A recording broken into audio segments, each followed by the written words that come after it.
I saw the interview where you said, maybe this fight wasn't the one you were looking for against MVP, but you can appreciate it as like a martial arts competition because of what he brings. So I guess now that you've had time to, put in a full camp and watch some tape on MVP, I guess what do you make of him as an opponent overall?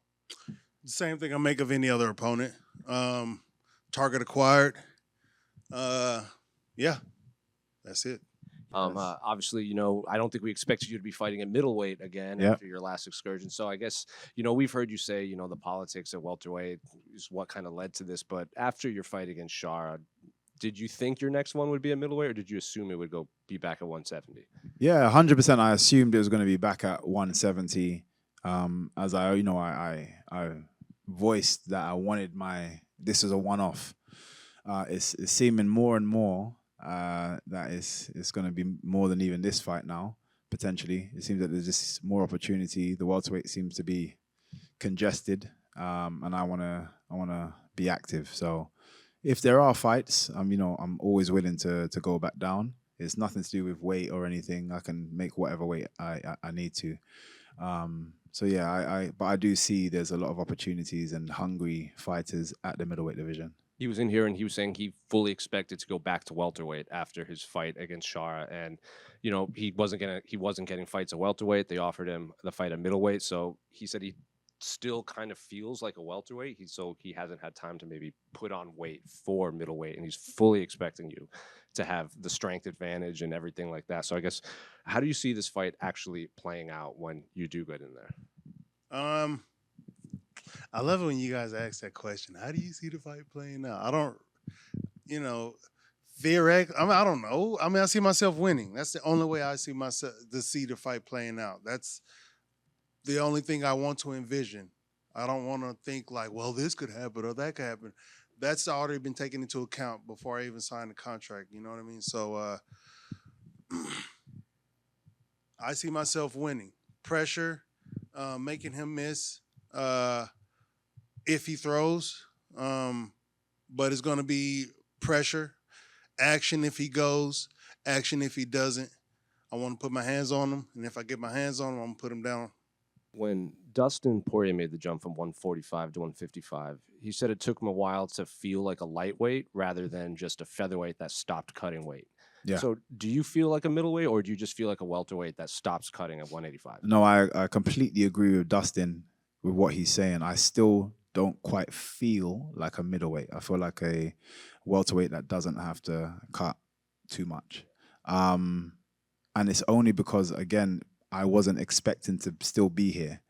So I had the one fight which was opportunistic. Styles made sense. So even though I'm giving away that kind of weight and power, I'm like, yeah, I know I'll handle myself with that one, in which I did.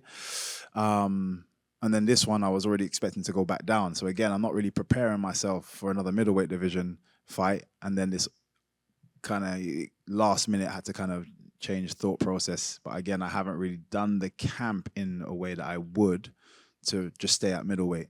But like I said, maybe I have to just consider that now. It's been a while since we've got to see you on like a big pay-per-view main card. It's been, fight night, main events, and Apex. So I guess, how important was it for you to, get back to this position on such a massive card? And just timeline-wise, it seems like you're on the same timeline as a lot of these other middleweights competing. I don't think about it that way. Back on these cards, have I been taken down a peg or two being on the Apex main event or something? Is that the general consensus? Okay. Well, because I thought I've been doing good, to be honest. So it's a result of my work, being on a card of this caliber. This is a high profile card. I see where you're going.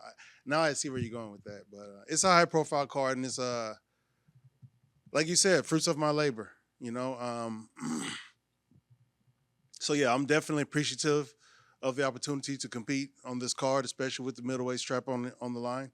And I'm gonna go out there and show the world again that I'm still here, I'm still dangerous, and I'm only getting better.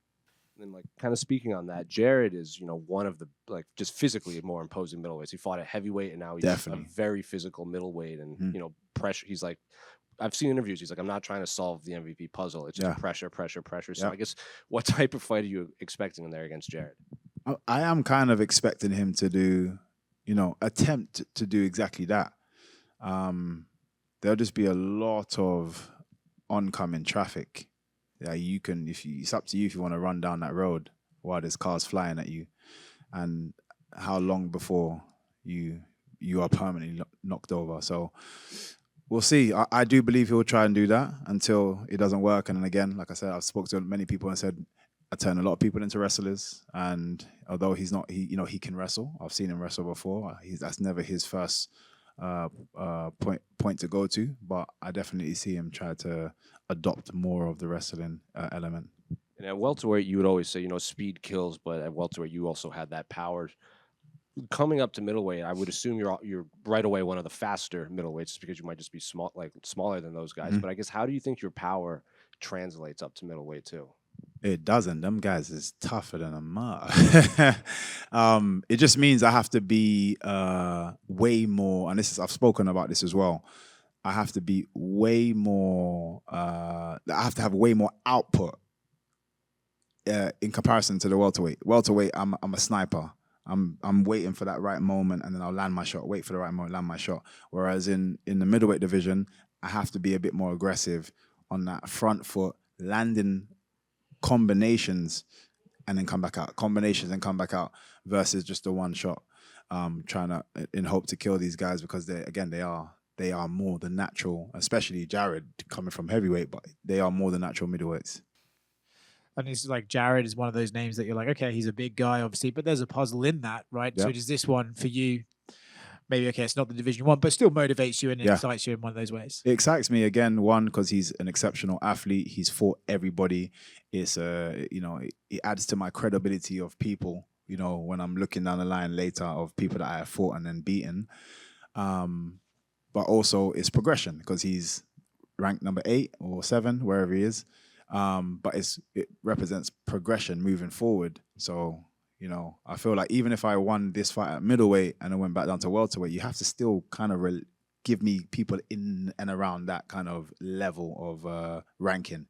So again, for me, it just made sense.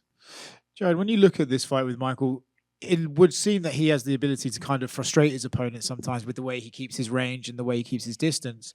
Do you therefore think you might have to really try to keep your patience and composure, or is actually the antidote to him is to not keep your patience and really be aggressive to try and stifle that movement? Which way do you have to play it? A little bit of both, like patient pressure. I don't want to, me personally, I don't want to give him the time, era, opportunity to do any of that awesome shit we've seen him do throughout his career.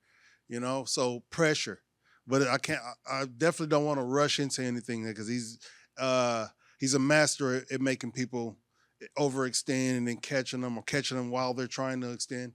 So patient pressure. So I have to be. It's going to be all about. For me, it's been all about movement. How I'm going to be moving in there. The effects that it's going to have on my positioning, as well as the effects that it's going to have on my opponent. I just wanted to get your thoughts on like Joe Rogan basically saying that he believes like you're the biggest puzzle to obviously try and solve in the entire sport. I just wanted your response to that. I've always thought Joe Rogan's a really smart guy. he knows some stuff, man. I do. Like I said, my style is it's a big puzzle simply because there's not many people that come from my style of background within MMA. So finding training partners is next to impossible. The closest person you're gonna find is Wonderboy Thompson. Me and Wonderboy Thompson are cool. Wonderboy Thompson's had people say, "Can you come and think?" Because I'm fighting MVP, and he's like, "No." And I'm the same. So if they come to me because they're fighting Wonderboy Thompson, no, I want him to win.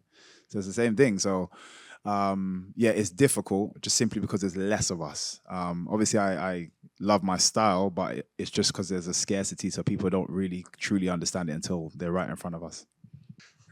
And also, Joe Rogan said that he believes that MVP is like the biggest puzzle to solve in the entire sport. I just wanted to see your opinion on that and if you agree with that statement.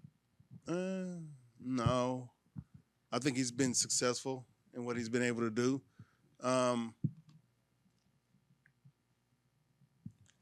The biggest, everybody wants the EST at the end of something. You know, and if they ain't going for that, they want to be a GOAT. So I don't even want to get into that pissing contest. Who's the biggest? Who's the bestest? Who's the baddest? You know, that's for everybody else to determine. I don't even want to go into that conversation. I feel like I would have to lessen myself to even think in that regard. So next question. You're ranked number 9 in the middleweight division, yet you're the underdog in this fight against Michael Venom Page. Do you feel underrated and underappreciated? No. What people think about me is of no consequence.